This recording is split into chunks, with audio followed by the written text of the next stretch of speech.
A very good evening to you. Many thanks for joining us tonight on the broadcast. Now let's take a look at stories making headlines tonight.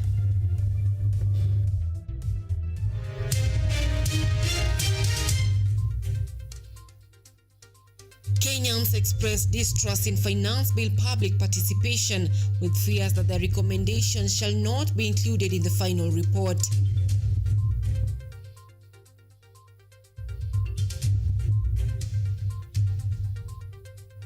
President William Ruto jets back in the country on a KQ flight from Italy-Switzerland trip.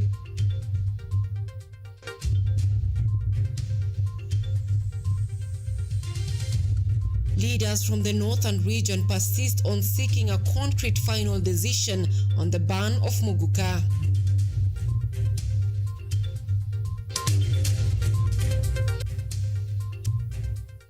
And we delve into a special feature on dyslexia condition, its effects and how it can be managed.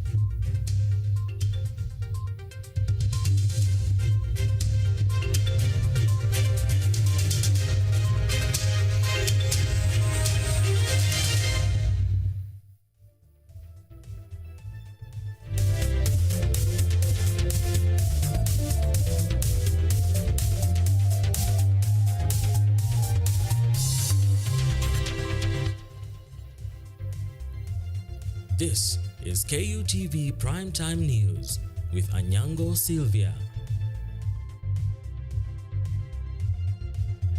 That's right, and our sign language interpreter tonight is Opio John. Remember, this broadcast is also live on YouTube at KUTV News Kenya, and you can engage with us on X at KUTV_Kenya at Anyango Sylvia KE. We begin.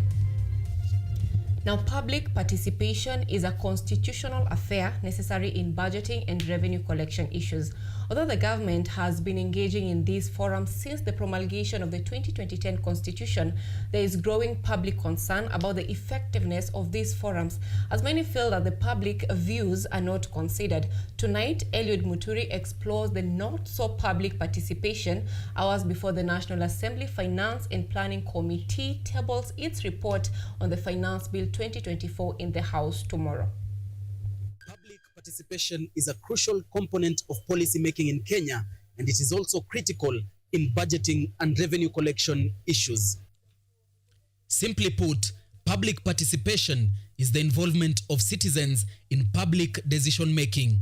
In this report, we highlight public participation in the finance bill, which outlines revenue-raising measures for a particular financial year and the perception of the citizenry on the process. The National Assembly Finance and National Planning Committee, led by Molo Member of Parliament Kuria Kimani, invited the public and stakeholders to send written submissions regarding this year's finance bill between 16th May to May 28th, 2024. Later, the committee engaged various stakeholders to submit their oral presentations before the committee starting May 28th.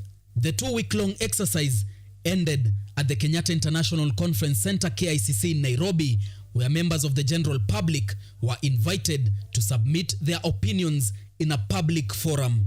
Although the Finance Bill 2024 has raised public outcry even online, not so many people turned up at the Monday 10th June public hearings. Nevertheless, those who attended were accorded an opportunity to air their opinions. Here, the introduction of a 16% value-added tax on bread, excise duty on cooking oil, increasing duties on internet and mobile money transfer services, and the introduction of a motor vehicle tax of 2.5% were among the contentious issues that were strongly opposed. This tax will make the cost of transport very expensive. The amendment does not stipulate how the valuation of the vehicles shall be done. Tafadhali usihakikishe ya kwamba iko tax free. The eco levy tax, the one that will be levied on diapers, on sanitary towels, and on packaging materials as well. I think this is punitive. The current bill as it is of rather great concern for the whole manufacturing sector. Some of those who attended believe the exercise is not in vain, whereas others have no faith that their input will be considered. I have confidence that our views will not go to waste. This was not a waste of time. Hatuna imani wale watu ambao wanatufinya ndio wako kwa bunge. We also sought the opinion of those who did not attend. Serikali inatusikiza ama haitusikizi. So painful. It's too much. Serikali inasema kwamba inaangalia mwananchi wa kawaida, wananchi wa chini. Watu wale ambao wanafanya kazi wakati watawaangalia. Sasa ilikuwa ni we don't have faith. In as much as our mission has done, we don't know what will happen in the parliament. 2 days after the public hearings at KICC, I attended a session of Bunge la Wananchi, a social justice movement at Jivanjee Gardens in Nairobi, where the trust deficit in public participation and parliament was echoed. Ile kitu inafanywa hapo, ati watu wapeleke memorandum, watu wapeleke maoni, is only a formality to comply with the constitutional provision. Serikali inafaa kubadilisha mtindo wa kuchukua maoni ya wananchi. In a way that haya maoni ya wananchi yawe yanapelekwa katika maeneo bunge na wananchi wanaruhusiwa kusomewa na kuyaelewa, alafu wanayapigia kura ya siri. Out of 6 members that addressed the topic, only Joseph Ndolo, who had on Monday 10th attended the public hearings and aired his opinion, expressed confidence in the process. We assume your involvement in the public participation. Molo MP Kimani Kuria, who chairs the committee that conducted the public hearings on the finance bill, has often reiterated the committee's commitment to consider all the proposals they receive. Check the finance bill of 2023 compared to the Finance Act of 2023. They're not the same document. And the difference between the bill and the act were views that came from public participation. As we retreat, we wanted to assure Kenyans that this was not an exercise in futility. We want you to hold us to account. The committee's report on public participation in Finance Bill 2023 pointed out that more Kenyans were taking part in the process as they received 1,080 memoranda. However, most of the opinions opposing the bill were not considered in the final draft of the Finance Act 2023. We meet Eve Mathai, a budget facilitator in Nairobi. She tells us that although Kenyans seem to be more engaged in public participation in budgetary affairs, there is a need for public views to be reflected in the final drafts that are passed into law. I work with a lot of budget champions and facilitators, and once you discover that your input is not being taken seriously, you will not avail yourself for the next public participation forum. The language of lawmaking and even the way law is passed is written. Mathai advocates for inclusivity in public participation and collaboration between government and non-state actors to help break down the complex budget issues for the common mwananchi. Fast track the enactment of the National Public Participation Bill. Secondly, counties should be encouraged to enact their public participation bill. Thirdly, I think we should support them that we embrace technology. It would be very accommodative if people could contribute their input from anywhere in the world. Kennedy Omukunda, a governance and development expert, also reiterates the need for laws to govern the conduct of public participation. The issue is we must be able to pass the law on public participation so that it operationalizes the whole process. There is a public participation bill yet to be passed by Parliament to regulate public participation in Kenya. There's darkness ahead and more darkness. The concerns of citizens, particularly distrust in public participation in budgetary affairs, echo the need for public participation forums to reflect the wishes of the public instead of being a formality in adherence to the Constitution and Kenyan laws. The fate of the Finance Bill of 2024 now lies in Parliament, with legislators having the final say which could either improve or dampen the public trust in public participation, an exercise through which Kenyans exercise their sovereign power. Elud Mutweri for KUTV. Still on finance bill, members of parliament across the country have continuously threatened of their determination to see the controversial finance bill 2024 dead on arrival. Led by Baringo Member of Parliament Joshua Kandie, MPs have termed some clauses in this bill as punitive and oppressive ahead of tabling on parliament slated for tomorrow. In a move to raise revenue to fund the government's 2024-2025 budget estimates of 3.9 trillion Kenya shillings unveiled last week, the National Assembly's Finance Committee is expected to table the contentious Finance Bill 2024 in Parliament tomorrow, following the conclusion of public hearings on the proposed taxes on Tuesday last week. This comes as members of Parliament opposed to the bill warns of shooting down the bill if it does not favor the ordinary Kenyan, with some terming the bill punitive and oppressive. We are going to take charge as members of parliament, and I think from my reading of the mood of the population of Kenya, I think there are some sections which we will make sure that it does not affect our population badly. Mimi nimefanya public participation kwa constituency yangu, na watu wote wameniambia hii pili ni mbaya. Kwa hivyo mimi ikifika 2024, ikifika finance bill ya 2024, Your Excellency, mimi nataka kukuambia nikipiga no, ujue ni kwa sababu watu wamekataa, si mimi. Tuesday, Wednesday, Thursday, watch my space. I am going to vote no on the basis of the suffering of Kenyans. While urging citizens to keep calm ahead of the finance bill tabling tomorrow, Baringo Member of Parliament Joshua Kandie said that they will not allow punitive bills to be passed and that they are determined to push for the removal of clauses which have caused uproar among us citizens. Wananchi watulie, wasikuwe na wasiwasi ya kwamba hiyo taxes sile zinakuja sitawaumiza, kwa sababu tutahakikisha ya kwamba ile tax inaumiza mwananchi tunatoa kama wajumbe katika Jamhuri ya Kenya.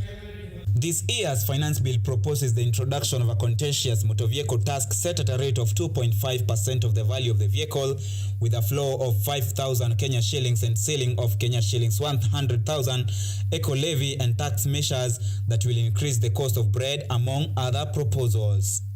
James Baraka, KUTV Primetime News. Now, moving on away from finance bill, President William Ruto arrived back in the country on Monday on a Kenya Airways flight, having traveled from Italy and Switzerland. Ruto traveled to Italy last Thursday to participate in the Group of 7 G7 summit, which are with other global leaders focusing on the world's largest economies. Afterward, he attended a peace summit on the Ukraine war in Switzerland. President William Ruto returned to the country aboard a Kenya Airways plane from his trip to Italy and Switzerland.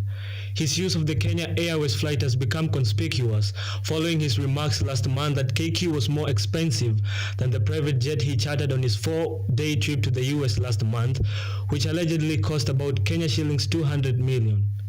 While in Italy, President Ruto called for a greater support for African development. He urged the G7 leaders to advocate for the reform of the international financial architecture to promote equity and inclusion. The president later joined world leaders in Switzerland, where he condemned Russia for invading Ukraine.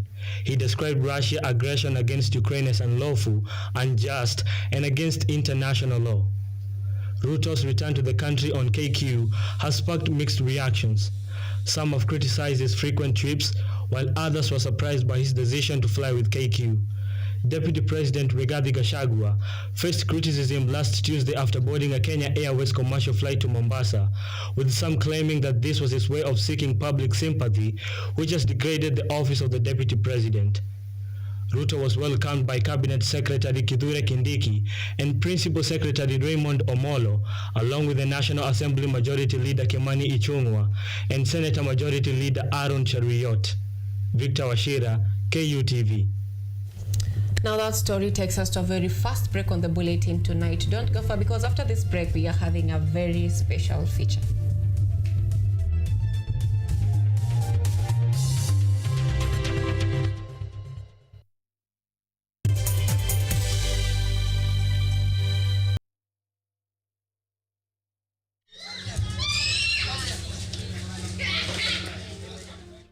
But did you know that 1 out of 10 children in Kenya struggle with a learning difficulty called dyslexia? Discover how Regem Talent School in Kitengela, Kajiado County is leading the charge in transforming the lives of dyslexic learners. When I realized that my son is not stupid like I used to think, I felt like there is a load that has been lifted up from my back. With a holistic and multi-sensory approach to teaching, they're equipping these students with skills that make them stand out, focusing on their strengths. Nikaweza kurudi hapa kufanya kazi kama driver. Huwa tunafanya kazi tu kidogo inahitajika hapa. Stay tuned as we demystify the myths and misconceptions surrounding dyslexia, one success story at a time. Children with dyslexia are not homogeneous. Tune in to our special report this Monday at 9 p.m. only on KUTV News with me, Stephen Masha.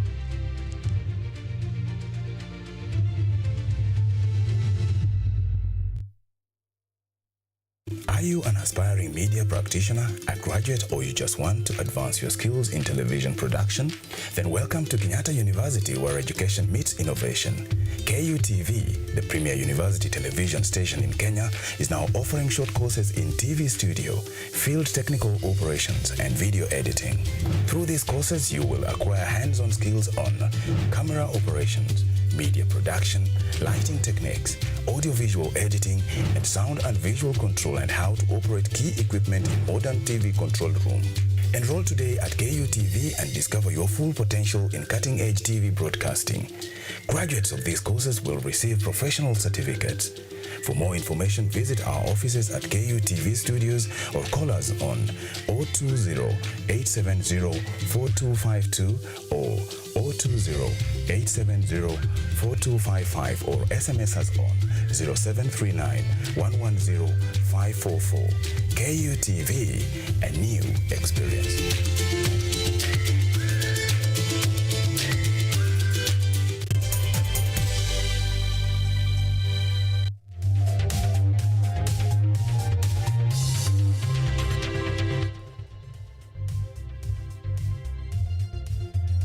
You are watching KUTV Primetime News with Anyango, Sylvia.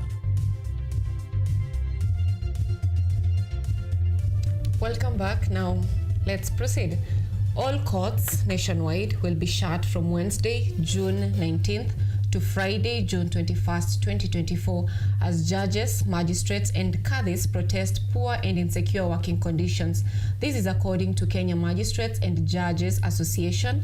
Meanwhile, Chief Justice Martha Koome has announced the closure of all courts on Tuesday, 18th June, to mourn Principal Magistrate Kivuti's death. Koome now directs judges and magistrates to resume work on Wednesday. Additionally, she revealed that she had reached out to the Inspector General of Police for assurance on matter security, and that they will continue to make other efforts to bridge any security gaps. In response, Police Inspector General Japhet Koome, in an official statement by the National Police Service, reassured the Chief Justice of security for all judiciary officers.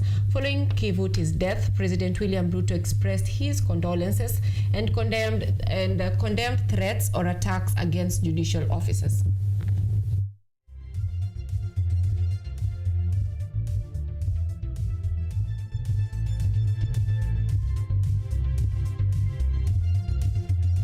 During Eid al-Adha prayers in Garissa, the call to ban Muguka resonated strongly. Defense Cabinet Secretary Aden Duale, alongside political leaders and clerics, passionately advocated for the prohibition of Muguka. Garissa Governor Natif Juma is committed to make a well-informed decision after consulting with various stakeholders to address the negative impacts of Muguka. Listen in.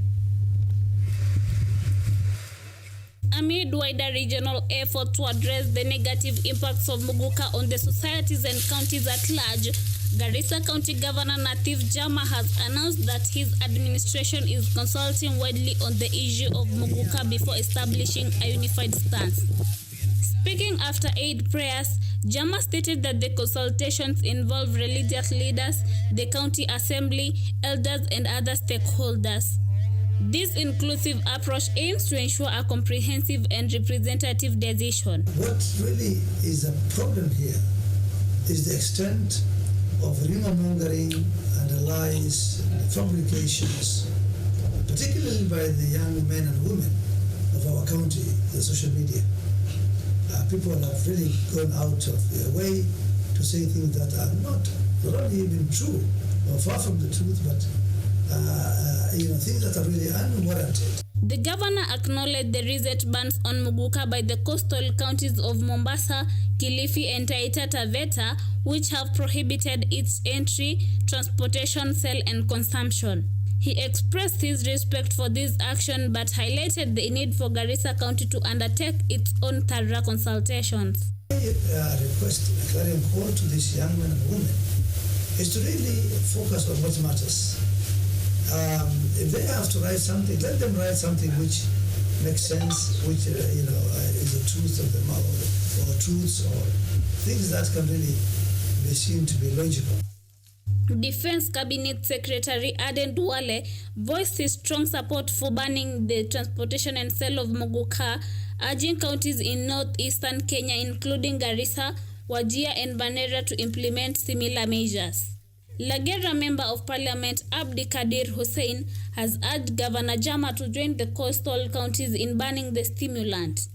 Hussein criticized leaders from the Mount Kenya region for their hypocrisy as they support crackdowns on illicit substances in their area while defending the sale of Muguka due to its financial benefits. Nyabuti Jail, KUTV.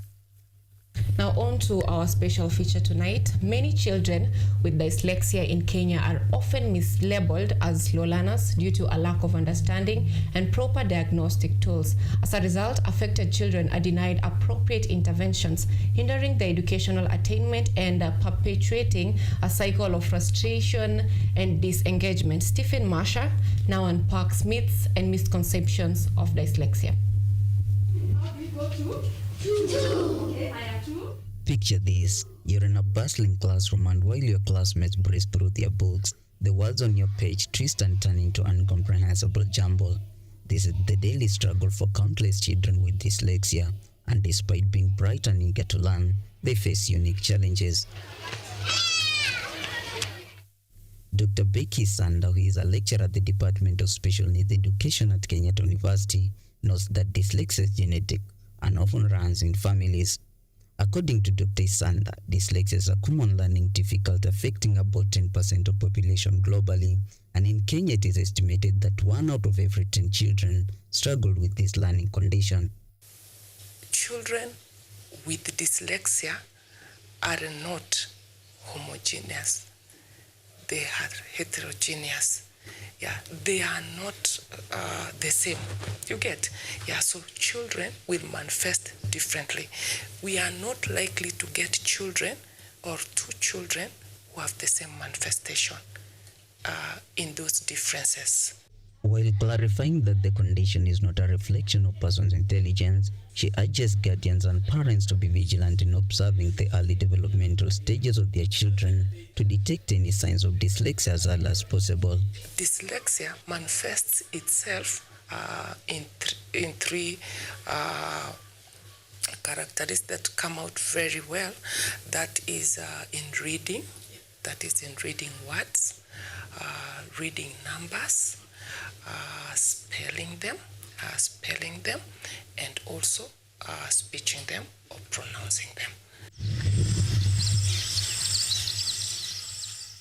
In the suburb of Kitengela town in Kenya, students at Trilogy Talent School are back to class after having their lunchtime meal. Sitting in a group of 5, they are trying to grasp the content carefully administered to them by their teachers.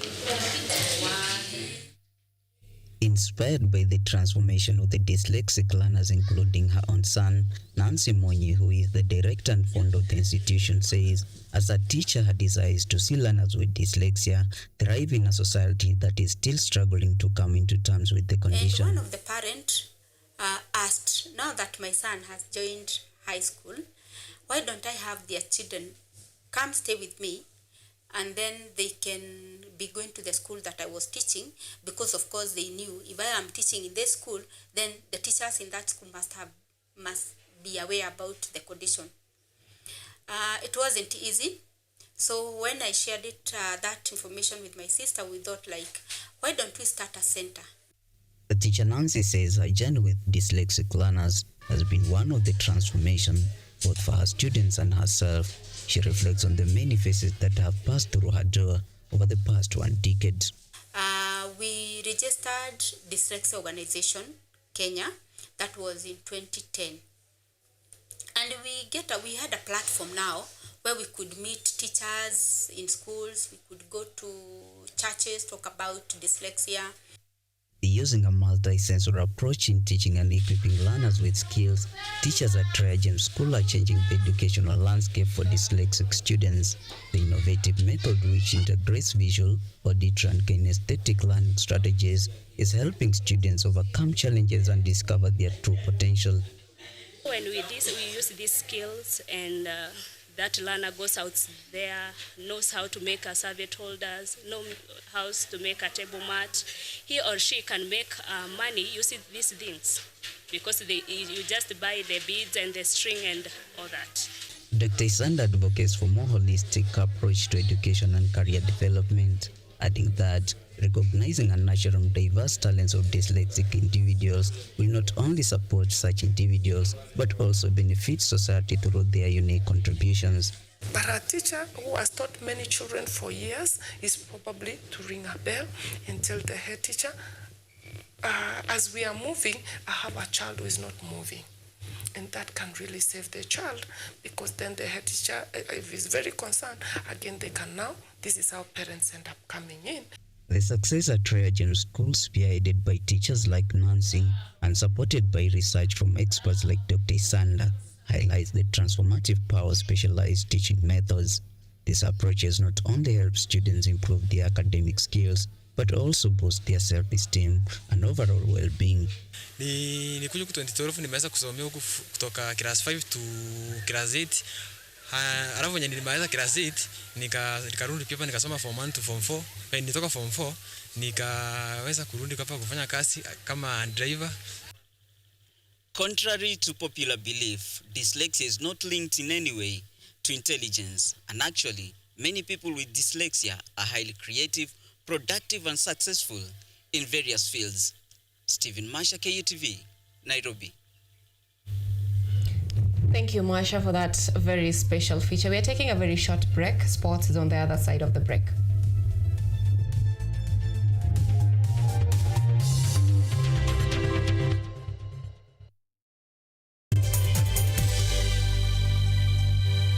Are you an aspiring media practitioner, a graduate, or you just want to advance your skills in television production? Then welcome to Kenyatta University, where education meets innovation. KUTV, the premier university television station in Kenya, is now offering short courses in TV studio, field technical operations, and video editing. Through these courses, you will acquire hands-on skills on camera operations, media production, lighting techniques, audiovisual editing, and sound and visual control, and how to operate key equipment in modern TV control room. Enroll today at KUTV and discover your full potential in cutting-edge TV broadcasting. Graduates of these courses will receive professional certificates. For more information, visit our offices at KUTV Studios or call us on 020-870-4252 or 020-870-4255 or SMS us on 0739-110-544. KUTV, a new experience.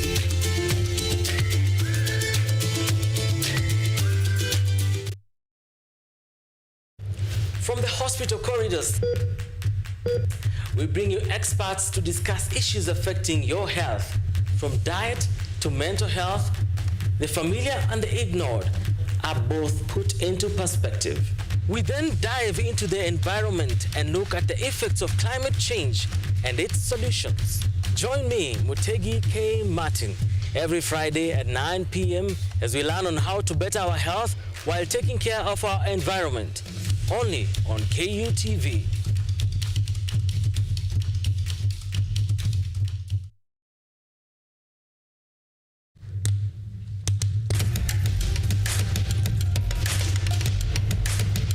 Access to knowledge, solution to an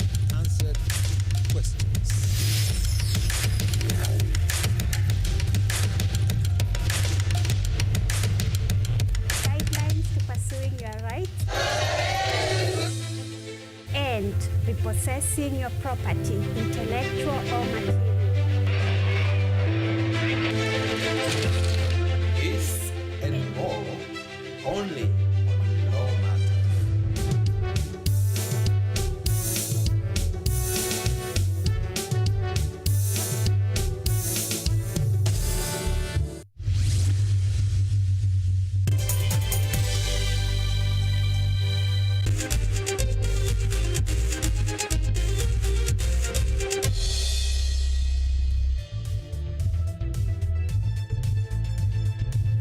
Welcome back. Now, according to the Starlets head coach Mildred Cheche, the prestigious tournament in the Dominican Republic clashes with the final examinations 2024 for the players. Cheche has called on the government to look into the matter and set aside days for the exam sitting. Harambee Junior Starlets bagged 10 million Kenyan shillings from the Ministry of Sports after securing their spot in the FIFA Under-17 World Cup on their 5-0 aggregate win against Burundi in the FIFA Women's World Qualifier 2024. Former Governor of Nairobi, Mike Sonko, vows to sponsor 50 girls in the cheering squad for junior starlets in the Dominican Republic.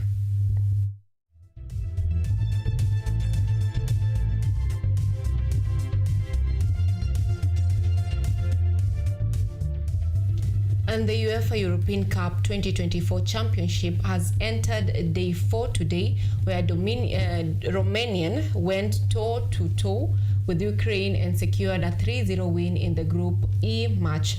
Austria is set to face France at 10 p.m. tonight. In yesterday's tournament, England won 1-0 against Serbia with a goal from Jude Bellingham, while Denmark and Slovenia had a stalemate of 1-1 draw. And in the just concluded match, Slovakia has thrashed Belgium 1-0.